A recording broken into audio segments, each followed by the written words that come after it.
મોદી સંબોધન કરી રહ્યા છે દિલ્હી કમલમ હેડક્વાર્ટરથી સીધા જઈશું ત્યાં સાંભળીએ તમે। शिवाजी का बुलंद नारा लगता है, जय भवानी, जय भवानी, जय भवानी, जय भवानी। आज हम यहां पर एक और ऐतिहासिक महाविजय का उत्सव मनाने के लिए इकट्ठे हुए हैं। आज महाराष्ट्र में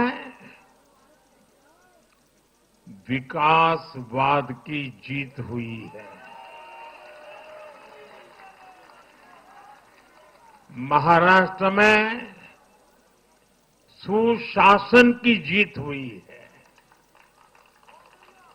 महाराष्ट्र में सच्चे सामाजिक न्याय की विजय हुई है।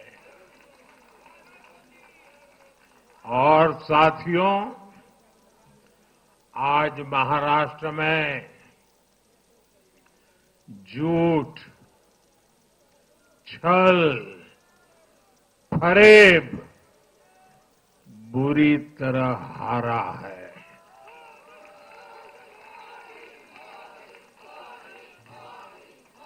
विभाजनकारी ताकतें हारी है। आज नेगेटिव पॉलिटिक्स की पराजय हुई है। आज परिवारवाद की हार हुई है।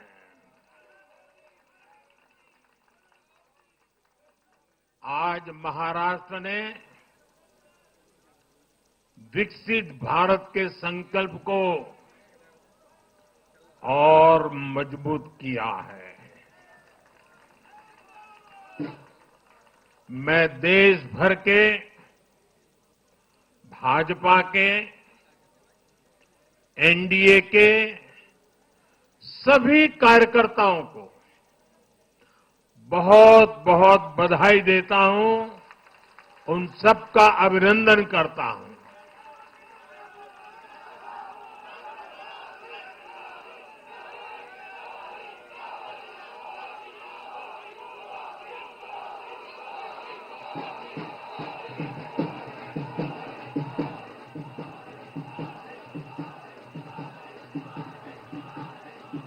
मैं श्री एकनाथ शिंदे जी, मेरे परम मित्र देवेंद्र फडणवीस जी, भाई अजीत पवार जी, उन सब की भी भूरी भूरी प्रशंसा करता हूं। साथियों, आज देश के अनेक राज्यों में उपचुनावों के भी नतीजे आए हैं। नड्डा जी ने विस्तार से बताया है, इसलिए मैं विस्तार में नहीं जा रहा हूं। लोकसभा की भी हमारी एक सीट और बढ़ गई है।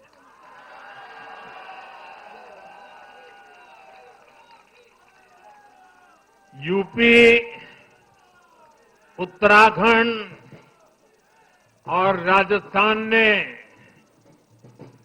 भाजपा को जमकर समर्थन दिया है। असम के लोगों ने भाजपा पर फिर एक बार भरोसा जताया है। मध्य प्रदेश में भी हमें सफलता मिली है। बिहार में भी एनडीए का समर्थन बढ़ा है। ये दिखाता है कि देश अब सिर्फ और सिर्फ विकास चाहता है। मैं महाराष्ट्र के मतदाताओं का, हमारे युवाओं का, विशेषकर माताओं बहनों का, हमारे किसान भाई बहनों का देश की जनता का आदरपूर्वक नमन करता हूं। साथियों,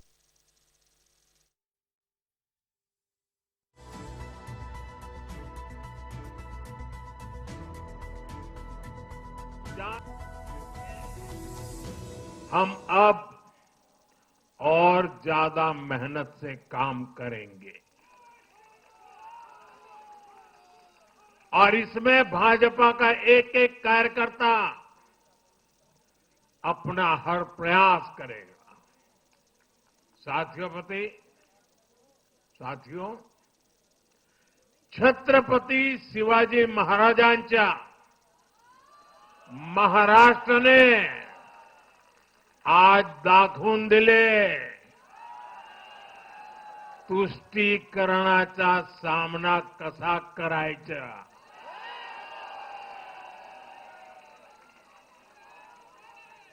छत्रपती शिवाजी महाराज,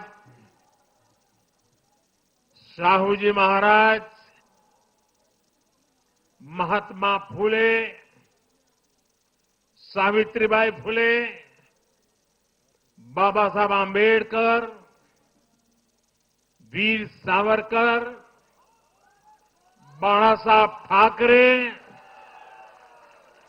ऐसे महान व्यक्तित्वों की धरती ने इस बार पुराने सारे रिकॉर्ड तोड़ दिए।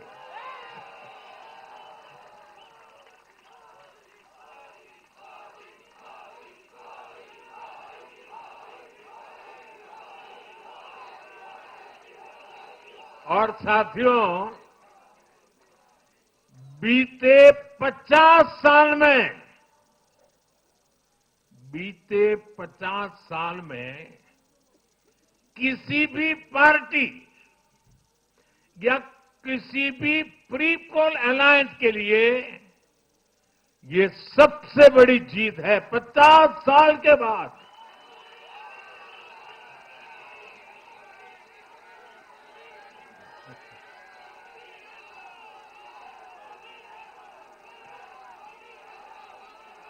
और एक महत्वपूर्ण बात मैं बताता हूं, ये लगातार तीसरी बार है जब भाजपा के नेतृत्व में किसी गठबंधन को लगातार महाराष्ट्र ने आशीर्वाद दिए हैं, विजयी बनाया है। और ये लगातार तीसरी बार है जब भाजपा महाराष्ट्र में सबसे बड़ी पार्टी बनकर उभरी है।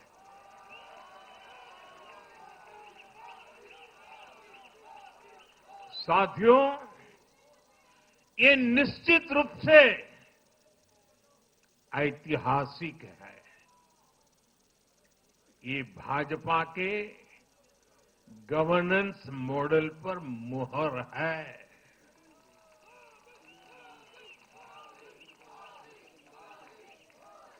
अकेले भाजपा को ही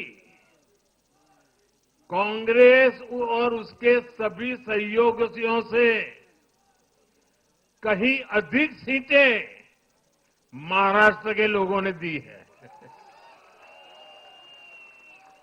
ये दिखाता है कि जब सुशासन की बात आती है तो देश सिर्फ और सिर्फ भाजपा पर और एनडीए पर भरोसा करता है।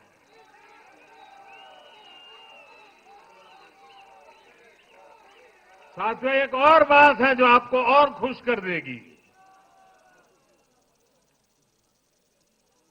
महाराष्ट्र देश का छठा राज्य है जिसने भाजपा को लगातार 3 बार जनादेश दिया है।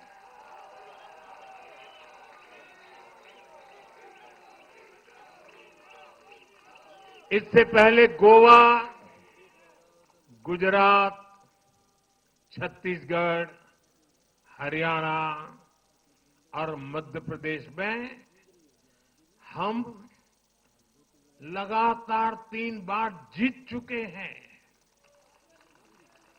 और बिहार में भी एनडीए को 3 बार से ज्यादा बार लगातार जनादेश मिला है और 60 साल के बाद आपने मुझे तीसरी बार मौका दिया, ये तो है ही है।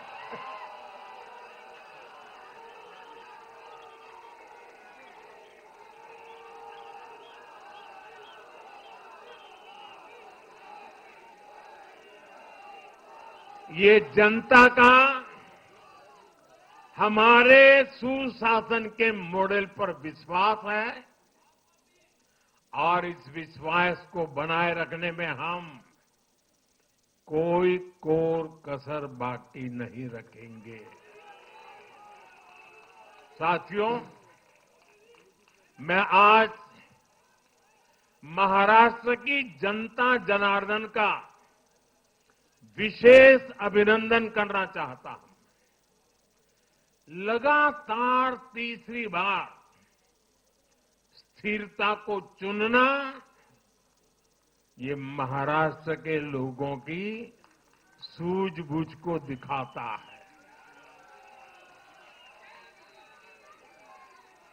हां, बीच में जैसा भी नड्डा जी ने विस्तार से कहा था, कुछ लोगों ने धोखा करके अस्थिरता पैदा करने की कोशिश की, लेकिन महाराष्ट्र ने उनको नकार दिया है और उस पाप की सजा मौका मिलते ही दे दी है।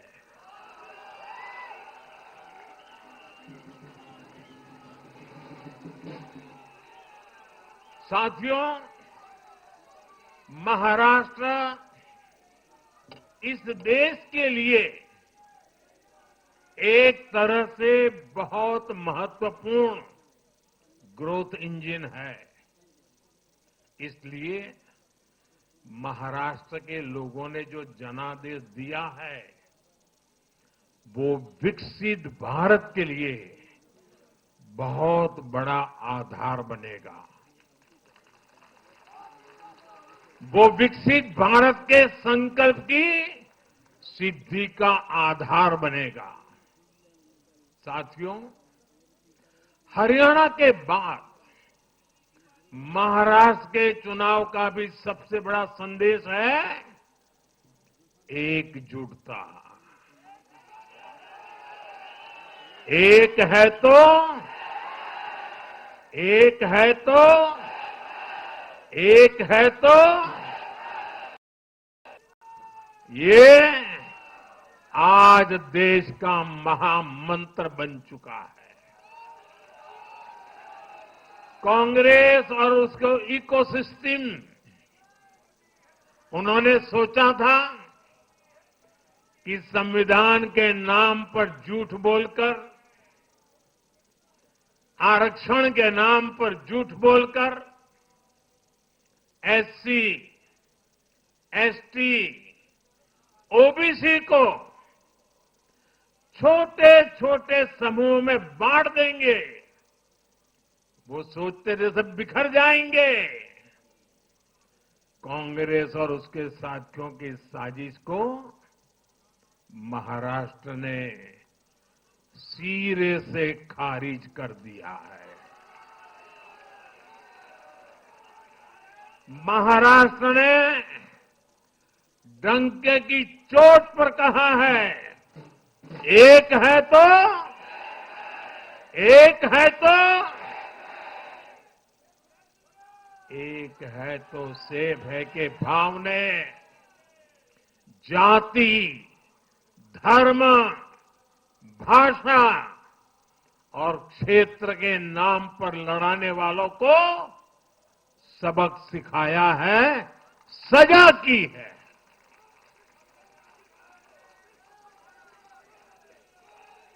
आदिवासी भाई बहनों ने भी भाजपा एनडीए को वोट दिया। ओबीसी भाई बहनों ने भी भाजपा एनडीए को वोट दिया। मेरे दलित भाई बहनों ने भी भाजपा एनडीए को वोट दिया। समाज के हर वर्ग ने भाजपा एनडीए को वोट दिया। ये कांग्रेस और इंडी गठबंधन के उस पूरे इकोसिस्टम की सोच पर करारा प्रहार है जो समाज को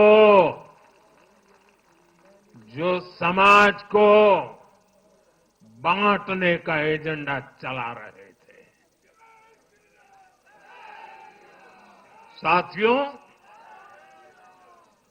महाराष्ट्र ने एनडीए को इसलिए भी प्रचंड जनादेश दिया है क्योंकि हम विकास और विरासत दोनों को साथ लेकर चलते हैं। महाराष्ट्र की धरती पर इतनी विभूतियां जन्मी है। बीजेपी और मेरे लिए छत्रपति शिवाजी महाराज आराध्य पुरुष है।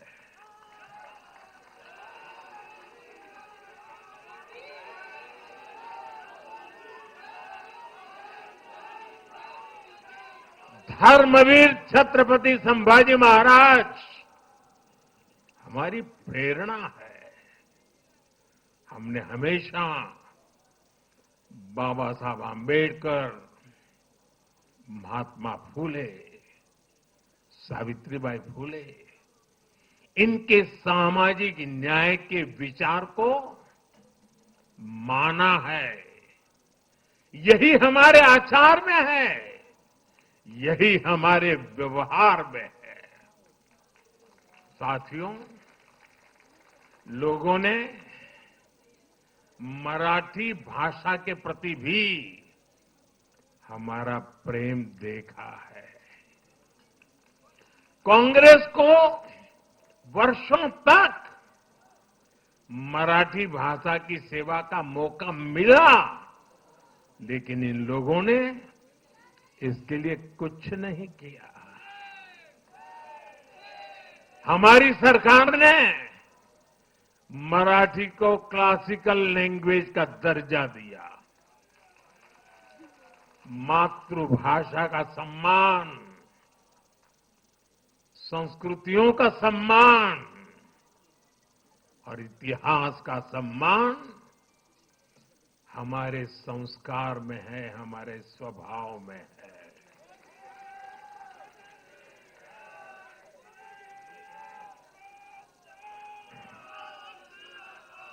और मैं तो हमेशा कहता हूं, मातृभाषा का सम्मान मतलब अपनी मां का सम्मान।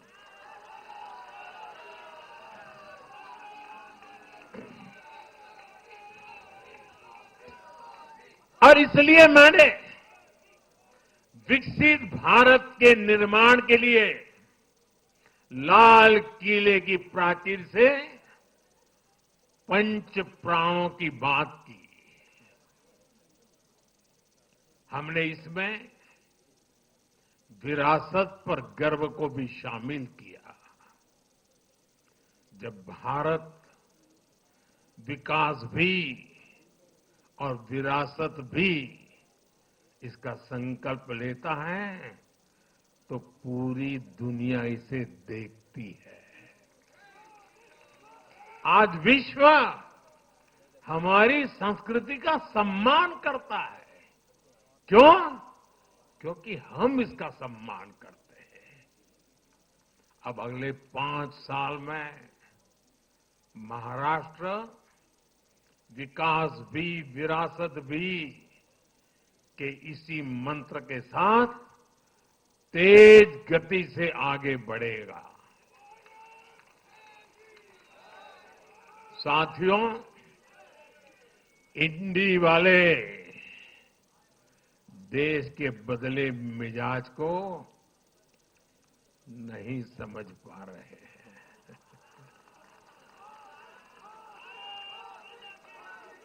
ये लोग सच्चाई को स्वीकार करना ही नहीं चाहते। ये लोग आज भी भारत के सामान्य वोटर के विवेक को कम करके आंकते हैं। देश का वोटर, देश का मतदाता अस्थिरता नहीं चाहता। देश का वोटर नेशन फर्स्ट की भावना के साथ है। जो कुर्सी फर्स्ट का सपना देखते हैं, उन्हें देश का वोटर पसंद नहीं करता।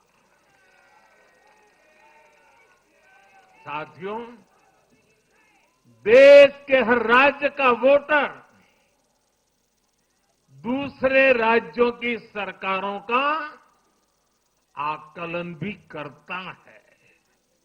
वो देखता है कि जो एक राज्य में बड़े बड़े प्रॉमिस करते हैं, उनकी परफॉर्मेंस दूसरे राज्य में कैसी है। महाराष्ट्र की जनता ने भी देखा कि कर्नाटका, तेलंगाना और हिमाचल में कांग्रेस सरकारें कैसे जनता से विश्वासघात कर रही है। ये आपको पंजाब में भी देखने को मिलेगा।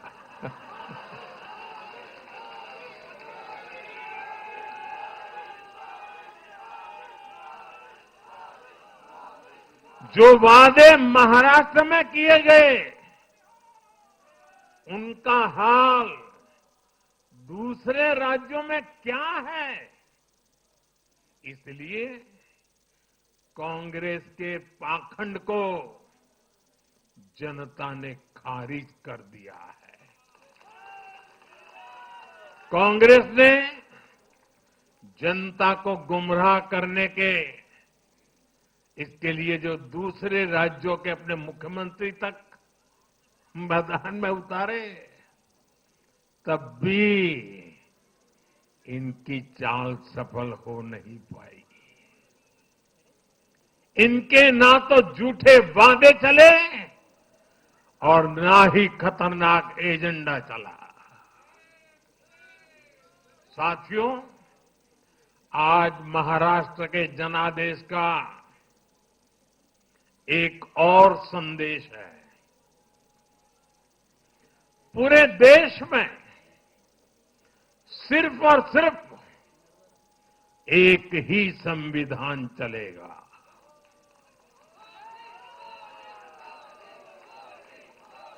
वो संविधान है बाबा साहब आम्बेडकर का संविधान, भारत का संविधान।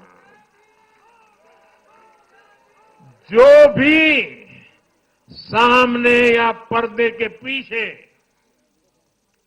देश में दो संविधान की बात करेगा, उसको देश पूरी तरह से नकार देगा।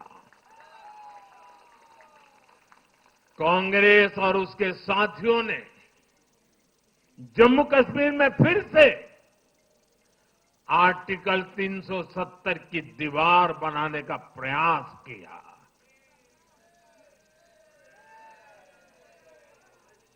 वो संविधान का भी अपमान है। महाराष्ट्र ने उनको साफ साफ बता दिया कि ये नहीं चलेगा। अब दुनिया की कोई भी ताकत, और मैं कांग्रेस वालों को कहता हूं, कान खोल के सुन लो,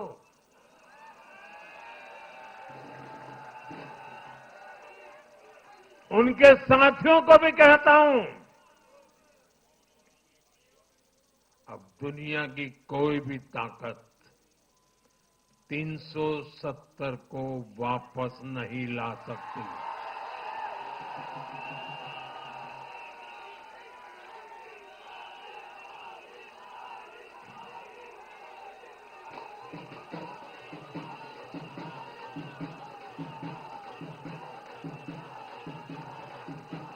साथियों, महाराष्ट्र के इस चुनाव ने इंडी वालों का या गाड़ी वालों का दो मुहा चेहरा भी देश के सामने खोल करके रख दिया है। हम सब जानते हैं बाला साहब ठाकरे का इस देश के लिए, समाज के लिए बहुत बड़ा योगदान रहा है। कांग्रेस ने सत्ता के लालच में उनकी पार्टी के एक धड़े को साथ में तो ले लिया, तस्वीरें भी निकाल दी, लेकिन कांग्रेस का कोई नेता बाला साहब ठाकरे की नीतियों की कभी भी प्रशंसा नहीं कर सकती। और इसलिए मैंने अघाड़ी में कांग्रेस के साथी दलों को चुनौती दी थी कि वो कांग्रेस से बाला साहब ठाकरे की नीतियों की तारीफ में कुछ शब्द जरा बुलवा करके दिखाएं। आज तक वो ये नहीं कर पाए हैं। मैंने दूसरी चुनौती वीर सावरकर जी को लेकर के दी थी। कांग्रेस के नेतृत्व ने लगातार पूरे देश में वीर सावरकर का अपमान किया है, उन्हें गालियां दी है। महाराष्ट्र में वोट पाने के लिए इन लोगों ने टेम्पररी वीर सावरकर जी को जरा टेम्पररी गाली देना उन्होंने बंद किया है। लेकिन वीर सावरकर के तप त्याग के लिए उनके मुंह से एक बार भी सत्य नहीं निकला, और यही इनका दो मुहापन है। ये दिखाता है कि उनकी बातों में कोई दम नहीं है। उनका मकसद सिर्फ और सिर्फ वीर सावरकर को बदनाम करना है। साथियों, भारत की राजनीति में अब कांग्रेस पार्टी परजीवी बनकर रह गई है।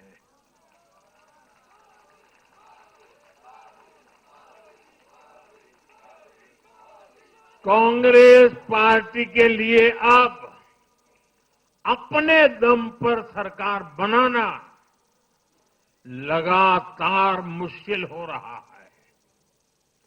हाल ही के चुनावों में जैसे आंध्र प्रदेश, अरुणाचल प्रदेश, सिक्किम, हरियाणा और आज महाराष्ट्र में उनका सुपड़ा साफ हो गया।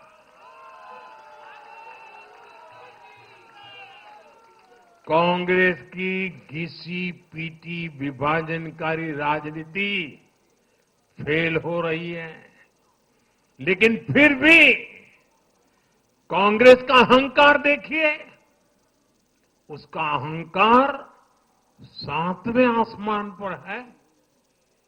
सच्चाई ये है कि कांग्रेस अब एक परजीवी पार्टी बन चुकी है। कांग्रेस सिर्फ अपनी ही नहीं बल्कि अपने साथियों की नाव को भी डुबो देती है। आज महाराष्ट्र में भी हमने यही देखा है। महाराष्ट्र में कांग्रेस और उसके गठबंधन ने महाराष्ट्र की हर 5 में से 4 सीट हार गई। अघाड़ी के हर घटक का स्ट्राइक रेट 20% से भी नीचे है। ये दिखाता है कि कांग्रेस खुद भी डूबती है और दूसरों को भी डुबोती है। महाराष्ट्र में सबसे ज्यादा सीटों पर कांग्रेस चुनाव लड़ी, उतनी ही बड़ी हार इनके सहयोग वालों को भी मिली। वो तो अच्छा है कि यूपी जैसे राज्यों में कांग्रेस के सहयोगियों ने उससे जान छुड़ा ली, वरना वहां भी कांग्रेस के सहयोगियों को लेने के देने पड़ जाते। साथियों, सत्ता भूख में कांग्रेस के परिवार ने संविधान की पंथ निरपेक्षता की भावना को चूर चूर कर दिया है। हमारे संविधान निर्माताओं ने उस समय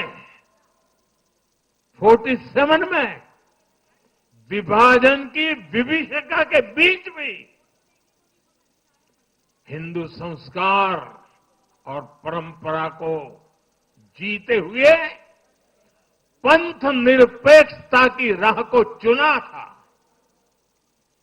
तब देश के महापुरुषों ने संविधान सभा में जो डिबेट की थी, उसमें भी इसके बारे में बहुत विस्तार से चर्चा हुई थी।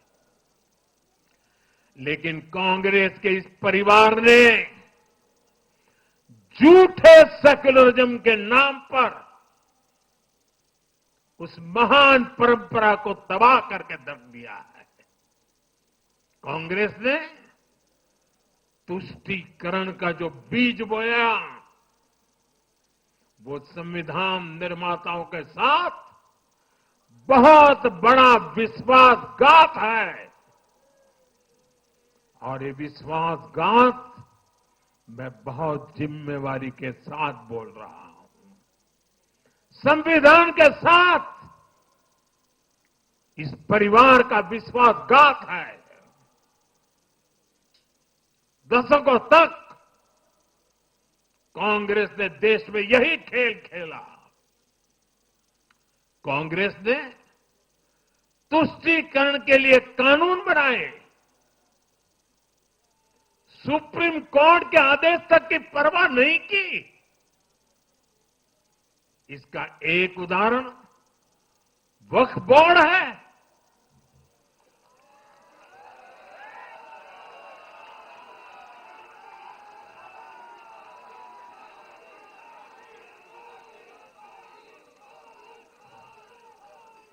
दिल्ली के लोग तो चौंक जाएंगे।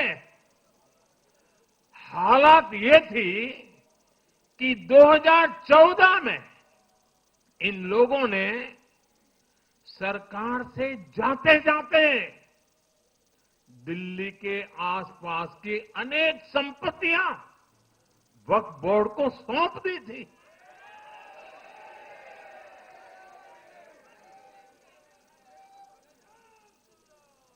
बाबा साहब आंबेडकर जी ने जो संविधान हमें दिया है ना, जिस संविधान की रक्षा के लिए हम प्रतिबद्ध है, संविधान में वक्फ कानून का कोई स्थान ही नहीं है। लेकिन फिर भी कांग्रेस ने तुष्टीकरण के लिए वक्फ बोर्ड जैसी व्यवस्था पैदा कर दी। ये इसलिए किया गया ताकि कांग्रेस के परिवार का वोट बैंक बढ़ सके। सच्ची पंथ निरपेक्षता को कांग्रेस ने एक तरह से मृत्यु दंड देने की कोशिश की है।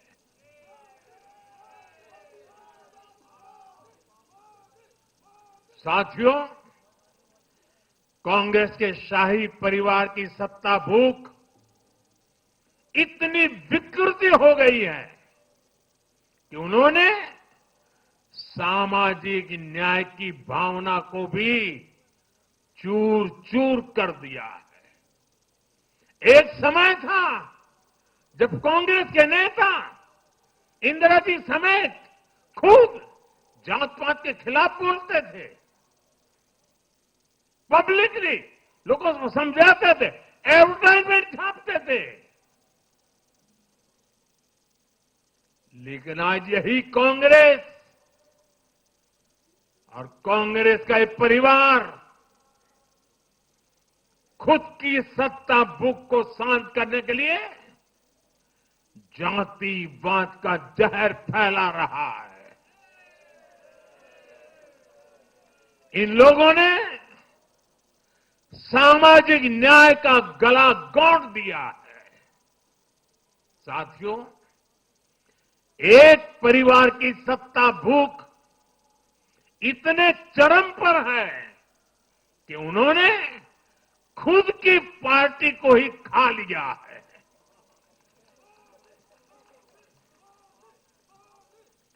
देश के अलग अलग भागों में कई पुराने जमाने के कांग्रेस कार्यकर्ता हैं, पुरानी पीढ़ी के लोग हैं जो अपने जमाने की कांग्रेस को ढूंढ रहे हैं। लेकिन आज की कांग्रेस के विचार से, व्यवहार से, आदत से उनको ये साफ पता चल रहा है कि ये वो कांग्रेस नहीं है। इसलिए कांग्रेस में आंतरिक रूप से असंतोष बहुत ज्यादा बढ़ रहा है। उनकी आरती उतारने वाले भले आज इन खबरों को दबा के रखे, लेकिन भीतर आग बहुत बड़ी है। असंतोष की ज्वाला भड़क चुकी है। सिर्फ एक परिवार के ही लोगों को कांग्रेस चलाने का हक है। सिर्फ वही परिवार काबिल है, दूसरे नाकाबिल है। परिवार की सोच ने, इस जीत ने कांग्रेस में एक ऐसा माहौल भी बना दिया कि किसी भी समर्पित कांग्रेस कार्यकर्ता के लिए वहां काम करना मुश्किल हो गया है। आप सोचिए, कांग्रेस पार्टी की प्राथमिकता आज सिर्फ और सिर्फ परिवार है। देश की जनता उनकी प्राथमिकता नहीं है। और जिस पार्टी की प्राथमिकता जनता न हो, वो लोकतंत्र के लिए बहुत ही नुकसानदायी होती है। साथियों, कांग्रेस का परिवार सत्ता के बिना जी नहीं सकता। चुनाव जीतने के लिए लोग कुछ भी कर सकते हैं। दक्षिण में जाकर उत्तर को गाली देना, उत्तर में जाकर के दक्षिण को गाली देना, और विदेश में जाकर देश को गाली देना।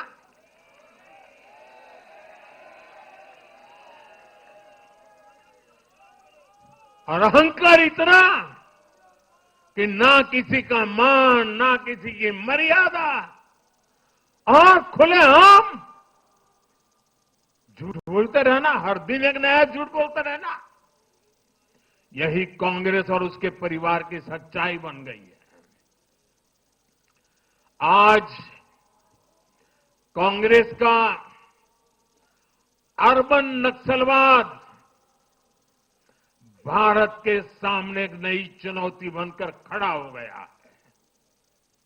इन अर्बन नक्सलियों का रिमोट कंट्रोल देश के बाहर है, और इसलिए सभी को इस अर्बन नक्सलवाद से बहुत सावधान रहना है।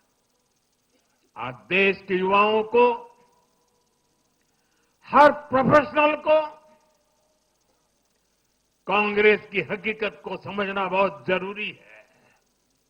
साथियों, जब मैं पिछली बार भाजपा मुख्यालय आया था तो मैंने हरियाणा से मिले आशीर्वाद पर आपसे बात की थी।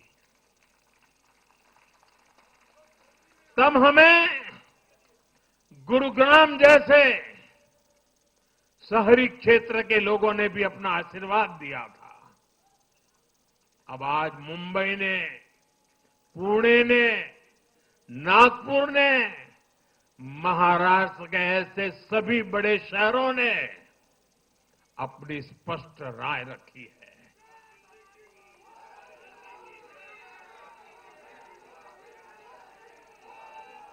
शहरी क्षेत्रों के गरीब हो, शहरी क्षेत्रों के मिडिल क्लास हो, हर किसी ने भाजपा का समर्थन किया है और एक स्पष्ट संदेश दिया है। यह संदेश है आधुनिक भारत का, विश्व स्तरीय शहरों का। हमारे महानगरों ने विकास को चुना है, आधुनिक इंफ्रास्ट्रक्चर को चुना है और सबसे बड़ी बात, उन्होंने विकास में रोड़े अटकाने वाली राजनीति को नकार दिया है। आज बीजेपी हमारे शहरों में ग्लोबल स्टैंडर्ड के इंफ्रास्ट्रक्चर बनाने के लिए लगातार काम कर रही है। चाहे मेट्रो नेटवर्क का विस्तार हो, आधुनिक इलेक्ट्रिक बसें हो, कोस्टल रोड और समृद्धि महामार्ग जैसे शानदार प्रोजेक्ट हो, एयरपोर्ट्स का आधुनिकीकरण हो, शहरों को स्वच्छ बनाने की मुहिम हो, इन सभी पर बीजेपी का बहुत ज्यादा जोर है। आज का शहरी भारत ईज ऑफ लिविंग चाहता है और इन सब के लिए उसका भरोसा बीजेपी पर है, एनडीए पर है। साथियों, आज बीजेपी देश के युवाओं को नए नए सेक्टर्स में अवसर देने का प्रयास कर रही है। हमारी नई पीढ़ी इनोवेशन और स्टार्टअप के लिए माहौल चाहती है। बीजेपी से ध्यान में रखकर नीतियां बना रही है, निर्णय ले रही है। हमारा मानना है कि भारत के शहर विकास के इंजन है। शहरी विकास से गांवों को भी ताकत मिलती है। आधुनिक शहर नए अवसर पैदा करते हैं। हमारा लक्ष्य है कि हमारे शहर दुनिया के सर्वश्रेष्ठ शहरों की श्रेणी में आए और बीजेपी एनडीए सरकारें इसी लक्ष्य के साथ काम कर रही है। साथियों, मैंने लाल किले से कहा था कि मैं 1 लाख ऐसे युवाओं को राजनीति में लाना चाहता हूं जिनके परिवार का राजनीति से कोई संबंध नहीं। आज एनडीए के अनेक ऐसे उम्मीदवारों को मतदाताओं ने समर्थन दिया है। मैं इसे बहुत शुभ संकेत मानता हूं। साथियों, अरे चुनाव आएंगे जाएंगे, लोकतंत्र में जय पराजय भी चलती रहेगी, लेकिन भाजपा का, एनडीए का ध्येय सिर्फ चुनाव जीतने तक सीमित नहीं है। हमारा ध्येय सिर्फ सरकार बनाने तक सीमित नहीं है। हम देश बनाने के लिए निकले हैं। हम विकसित भारत बनाने के लिए निकले हैं। भारत का हर नागरिक, एनडीए का हर कार्यकर्ता, भाजपा का हर कार्यकर्ता दिन रात इसमें जुटा है। हमारी जीत का उत्साह हमारे इस संकल्प को और मजबूत करता है। हमारे जो प्रतिनिधि चुनकर आए हैं वो इसी संकल्प के लिए प्रतिबद्ध है। हमें देश के हर परिवार का जीवन आसान बनाना है। हमें सेवक बनकर, और ये मेरे जीवन का मंत्र है, हमें सेवक बनकर देश के हर नागरिक की सेवा करनी है। हमें उन सपनों को पूरा करना है जो देश की आजादी के मत वालों ने भारत के लिए देखे थे। हमें मिलकर विकसित भारत का सपना साकार करना है। सिर्फ 10 साल में हमने भारत को दुनिया की 10वीं सबसे बड़ी इकोनॉमी से दुनिया की 5वीं सबसे बड़ी इकोनॉमी बना दिया।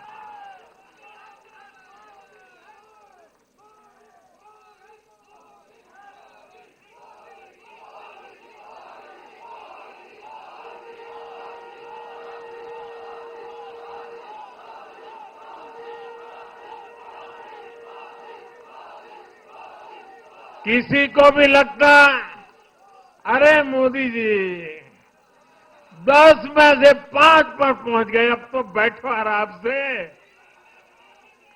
आराम से बैठने के लिए मैं पैदा नहीं हुआ।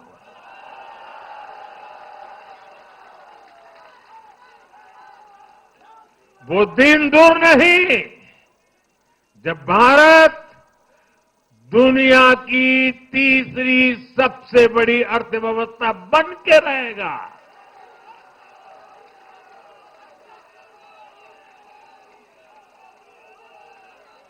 हम मिलकर आगे बढ़ेंगे, एकजुट होकर आगे बढ़ेंगे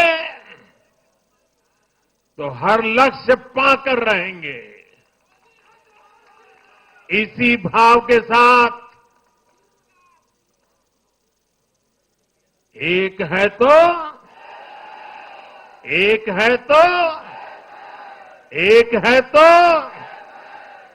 मैं एक बार फिर आप सभी को बहुत बहुत बधाई देता हूं, देशवासियों को बधाई देता हूं, महाराष्ट्र के लोगों को विशेष बधाई देता हूं। मेरे साथ बोलिए, भारत माता की, भारत माता की, भारत माता की, भारत माता की, भारत माता की। वंदे वंदे वंदे वंदे वंदे वंदे वंदे वंदे। बहुत बहुत धन्यवाद।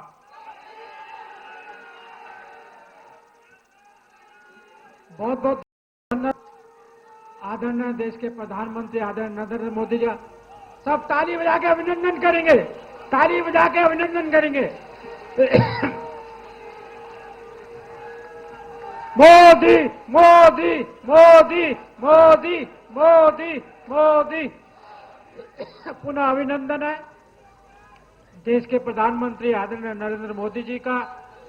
अभिनंदन है हमारे राष्ट्रीय अध्यक्ष आदरणीय जगत प्रकाश नड्डा जी का, आदरणीय अमित शाह जी का, आदरणीय राजनाथ सिंह जी का। अभी सबसे आग्रह सब प्रसाद लेकर जाएंगे, नीचे आपके लिए प्रसाद उपलब्ध है।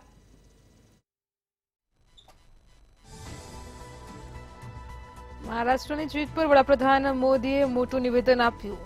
દિલ્હીમાં બીજેપી હેડક્વાર્ટર ખાતે તેમના સંબોધનની શરૂઆત તેમણે જય ભવાની જય શિવાજી સાથે કરી। તેમણે કહ્યું કે મહારાષ્ટ્રમાં વિકાસ અને સુશાસનની જીત થઈ છે. વિદેશની ધરતી પરથી ભારત દુનિયાની કોઈ પણ તાકાત 370 ને પરત નહીં લાવી શકે તો અસત્ય અને વિભાજનની શક્તિઓનો પરાજય થયો છે.